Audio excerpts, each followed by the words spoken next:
Assalamualaikum warahmatullahi wabarakatuh. Saya Reza Kurniawan dengan NPM 2212011543. Di sini saya akan mempresentasikan hasil makalah saya pada putusan nomor 135 PK-PDTSUS-2012 dengan judul Analisis Upaya Hukum Peninjauan Kembali pada kasus PT Pancawiratama Sakti Tbk. Yaitu ini adalah tugas hukum kepahilitan dengan dosen pengampu Ibu Lindati Duyatin SH MH. Analisis upaya hukum peninjauan kembali pada kasus PT Pancawiratama Sakti Tbk. Nomor putusan 135 PK-PDTSUS-2012. Kronologi perkara kepahilitan pada kasus Pancawiratama Sakti Tbk. Pihak yang berperkara, Godli Pasaribu bertempat tinggal di Jalan Meruya Ilir RT 04-RW 001 sebagai pemohon peninjauan kembali dahulu termohon kasasi atau pemohon pilot. Kedua, PT Pancawiratama Sakti Tbk yang diwakili oleh Nyonya Ditjen Linawati SE selaku Direktur Utama sebagai termohon peninjauan kembali dahulu pemohon kasasi atau termohon pilot. Kronologi: pemohon pilot telah memberi secara lunas berupa tanah kafling seluas 660 meter persegi yang terletak di perumahan Tiga Raksa Blok Kafling AC6 nomor 3 Kecamatan Tiga Raksa. Sejak pembayaran lunas kepada termohon pilot pada tanggal 14 November 1994 sampai sekarang termohon pilot belum juga menyerahkan sertifikat sebagaimana kewajiban termohon pilot yang tercantum dalam perjanjian pasal 3 PPJB. Pemohon pilot telah melayangkan surat peringatan atau somasi kepada termohon pilot untuk segera menyerahkan sertifikat kepada pemohon pilot. Namun demikian hingga kini termohon pilot tidak beretikat baik untuk menyerahkan sertifikat kepada pemohon pilot tersebut.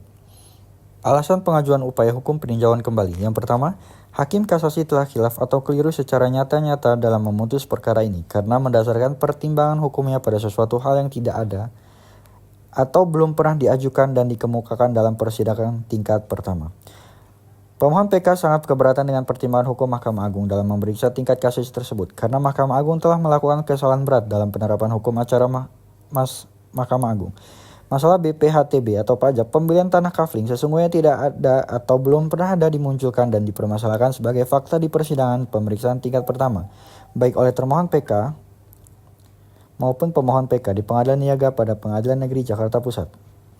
Menurut ketentuan hukum acara, pada pemeriksaan tingkat kasasi tidak lagi diperkenankan untuk mengajukan bukti baru, karena tahapan pengajuan bukti berada pada tahap pemeriksaan tingkat pertama atau kalaupun mau diajukan dapat diajukan melalui upaya hukum peninjauan kembali. Akan tetapi pada faktanya Mahkamah Agung dalam memeriksa perkara ini telah nyata-nyata mendasarkan pertimbangan hukumnya pada fakta atau sesuatu hal yang baru yang disinggung atau dikemukakan dalam persidangan tingkat kasasi, yaitu hanya dimuat dalam memori kasasi dari pemohon kasasi termohon PK tanpa dukungan alat bukti hukum Mahkamah Agung Republik Indonesia. Yang kedua, Hakim Kasasi telah khilaf atau keliru secara nyata-nyata dalam memutus perkara ini karena pengambilan kesimpulan yang tidak sesuai dengan pertimbangan-pertimbangan hukum yang mendasari pengambilan kesimpulannya, yaitu kesimpulan yang menyatakan termohon PK tidak mempunyai legal standing pengajuan permohonan pernyataan pilot terhadap termohon PK. Dari hubungan hukum yang terjadi berdasarkan PPJB, termohon PK mempunyai kewajiban untuk mengurus, menyelesaikan, dan menyerahkan sertifikat tanah yang dijual oleh termohon PK kepada pemohon PK. Sebagai kontraprestasi yang telah dilakukan pemohon PK yaitu melunasi harga pembelian kafling tanah. Dengan demikian, dari segi hukum terbukti dan tidak dapat dipungkiri terdapat hubungan hukum di antara pemohon PK dengan termohon PK yaitu PPJB kafling tanah. Oleh karena itu, menurut ketentuan pasal 2 ayat 1 Undang-Undang Nomor 37 Tahun 2004, kewajiban tersebut adalah merupakan utang dan pemohon PK dapat menuntut pemenuhannya di hadapan pengadilan. Dengan demikian, menurut hukum pemohon PK jelas mempunyai legal standing dalam mengajukan permohonan pernyataan pilot dalam perkara ini, karena terdapat adanya hubungan hukum yang menimbulkan hak dan kewajiban di antara kedua belah pihak. Yang ketiga, Mahkamah Agung telah melakukan kesalahan berat dalam penerapan hukum, yaitu tidak menerapkan ketentuan pasal 1 butir 6 Undang-Undang Nomor 37 Tahun 2004 tentang kepahilitan dan penundaan kewajiban pembayaran utang sebagaimana mestinya. Karena tidak mengakomodir suatu kewajiban untuk menyerahkan sertifikat sebagai utang, padahal dalam praktek peradilan pengertian utang sudah diakomodir, dapat berubah kewajiban menyerahkan barang in casu kewajiban menyerahkan sertifikat. Mahkamah Agung menyatakan kewajiban yang dijanjikan seorang untuk mengurus, menyelesaikan, dan menyerahkan sertifikat dari tanah yang dijualnya kepada pembeli tidak termasuk dalam pengertian utang menurut Undang-Undang Nomor 37 Tahun 2004. Pengertian utang yang diterapkan Mahkamah Agung dalam perkara ini menyimpang dari praktek asas dan semangat keadilan dan keseimbangan dalam Undang-Undang Nomor 37 Tahun 2004. Sebagaimana diketahui berdasarkan ketentuan pasal 1 angka 6 Undang-Undang Nomor 37 Tahun 2004 tentang kepahilitan dan penundaan kewajiban pembayaran utang. Dengan demikian, Mahkamah Agung telah melakukan kekhilafan atau kekeliruan nyata dalam memeriksa dan mengadili perkara ini, sehingga sudah selayaknya putusan kasasi Mahkamah Agung tersebut dibatalkan karena telah melakukan kesalahan berat dalam penerapan hukum, yaitu tidak menerapkan atau tidak melaksanakan hukum sebagaimana mestinya. Yang keempat, Mahkamah Agung dalam pemeriksaan tingkat kasasi telah melakukan kesalahan berat dalam penerapan hukum dalam memeriksa perkara ini karena tidak melaksanakan ketentuan pasal 2 ayat 1 junto pasal 8 ayat 4 Undang-Undang Nomor 37 Tahun 2004 sebagaimana mestinya.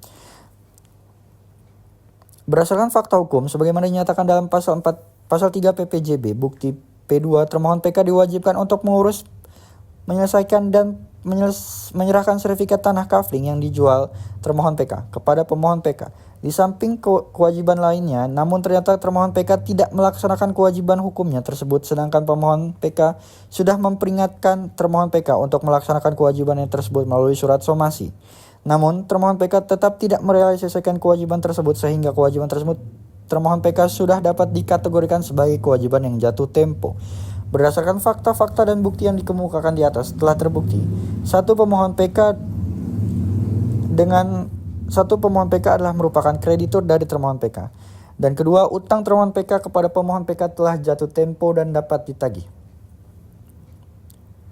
Mahkamah Agung Republik Indonesia namun Mahkamah Agung tidak menerapkan ketentuan pasal 2 ayat 1 Undang-Undang Nomor 37 Tahun 2004 dalam perkara ini. Oleh karena itu, Mahkamah Agung telah melakukan kesalahan berat karena telah melanggar hukum atau tidak melaksanakan hukum sebagaimana mestinya. Alasan Majelis Hakim Mahkamah Agung mengabulkan atau menolak permohonan. Pasal 1 ayat 6 Undang-Undang Nomor 37 Tahun 2004 tentang pengertian utang mempunyai unsur-unsur sebagai berikut. A. Kewajiban yang dinyatakan atau dapat dinyatakan dalam jumlah uang baik dalam mata uang Indonesia maupun mata uang asing. B. Baik secara langsung maupun yang akan timbul di kemudian hari atau kontingent. C. Yang timbul karena perjanjian atau undang-undang dan yang wajib dipenuhi oleh debitur dan bila tidak dipenuhi memberi hak kepada kreditur untuk mendapat pemenuhannya dari harta kekayaan debitur. Dalam kasus Aqua, pemohon yang telah membayar harga tanah menuntut penyerahan sertifikat yang sudah 18 tahun tidak diterimanya.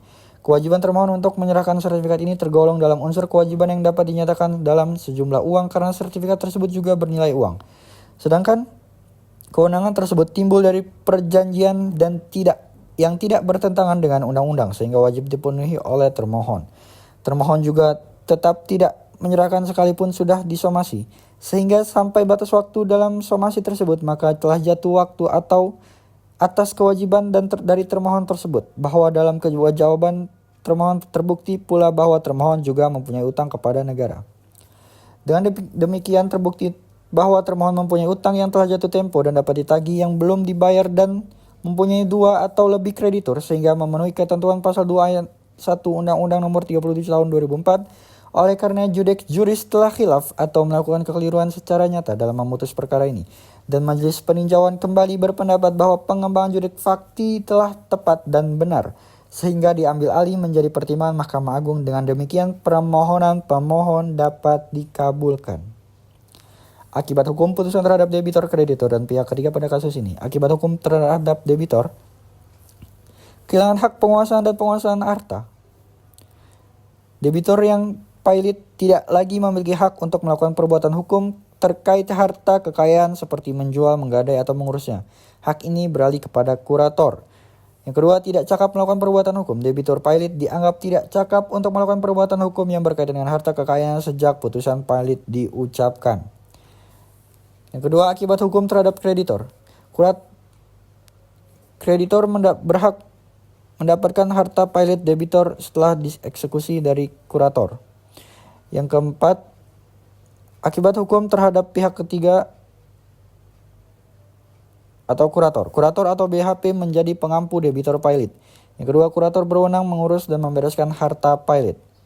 Kesimpulan, Pada kasus ini, pemohon pilot menilai banyak kekhilafan yang terjadi pada Majelis Hakim Mahkamah Agung dalam menilai fakta-fakta maupun penerapan hukum di dalam kasus ini.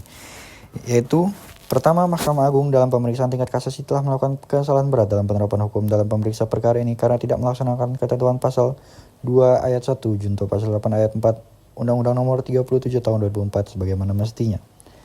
Yang kedua, hakim kasasi telah khilaf atau keliru secara nyata-nyata dalam memutus perkara ini karena mendasarkan pertimbangan hukumnya pada sesuatu hal yang tidak ada atau belum pernah diajukan dan dikemukakan dalam persidangan tingkat pertama. Yang ketiga, hakim kasasi telah khilaf atau keliru secara nyata-nyata dalam memutus perkara ini karena pengambilan kesimpulan yang tidak sesuai dengan pertimbangan-pertimbangan hukum yang mendasari pengambilan kesimpulannya, yaitu kesimpulan yang menyatakan pemohon PK tidak mempunyai legal standing mengajukan permohonan penyataan pilot terhadap termohon PK. Namun dengan segala sanggahan dan alasan pemohon peninjauan kembali, majelis hakim akhirnya bisa menilai dengan lebih jelas bahwa putusan pilot berhak dijatuhi kepada debitur.